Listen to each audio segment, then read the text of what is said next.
பிராணாயம்னாலே முதல்ல என்னன்னு தெரியாது இருக்கிறாங்க. நாம எதை எண்ணுகின்றோமோ அது எனக்குள் ஜீவன் பெறுது, இதுக்கு பேர் பிராணம். அந்த உணர்வின் சக்தி எனக்குள் அது பட்ட உடனே அது ஜீவன் பெறுகிறது, இதுக்கு பேர் பிராணம். இவன் பிராணாயம்னா மூக்க எடுத்துட்டு இப்படி இடுது, இப்படி உண்டு கொண்டு செலுத்து. ஆனா இந்த பிராணயத்தை அவங்க கத்துக்கிறாங்க. எங்க இருந்து வந்ததோ தெரியும். அன்னைக்கு கீதையில அவன் சொன்ன நிலைகள் வேறு, இவர்கள் சொன்ன நிலைகள் வேறு. ஆக இதற்குள் குண்டலினி தட்டிடும் முது தண்டல் தான் இருக்கிற மூலாதாரத்தை தட்டிக்கும், மூலத்தையும் ஆதாரம். மூலம் என்பது உயிர், ஆதாரம் என்பது உணர்வு.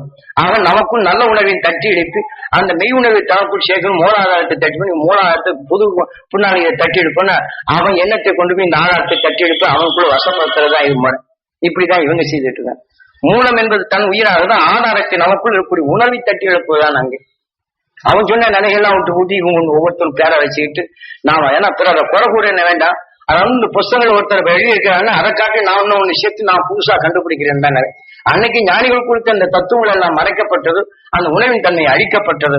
அதைத்தான் இந்த கடைசி தன்னத்தில் இது வெளிப்படுத்து. நான் பேசல, இதெல்லாம் நான் பேசுறேன்னு யாராவது நினைச்சு தப்பு கணக்கு போட்டுருவாங்க. எனக்கு தெரியாது, நான் 3ஆம் கிளாஸ் படிச்சிருக்கிறேன். நான் புத்தகத்தை படிக்கிறது எனக்கு தரணும் இல்லை, அதை எடுத்துக்கூடிய விளக்கம் எனக்கு தெரியாது. ஆக இதை காட்டி அந்த மெய்ஞானியின் அருள் வாக்குகள் தான் இது செயல்படுகின்றது. என்னமோ உங்ககிட்ட நாம உங்களை நீங்க எல்லாம் எண்ணி வரப்போகும்போது உங்க பாக்கியத்துல நான் அதை எண்ணி எடுக்கும்போது முதல்ல எனக்குள்ள அந்த விளைகின்றது. இந்த உணவின் தன்மை வெளியே எடுக்கும்போது யார் எதை கேட்குந்தோ அது அவங்களுக்குள்ள விளையுது.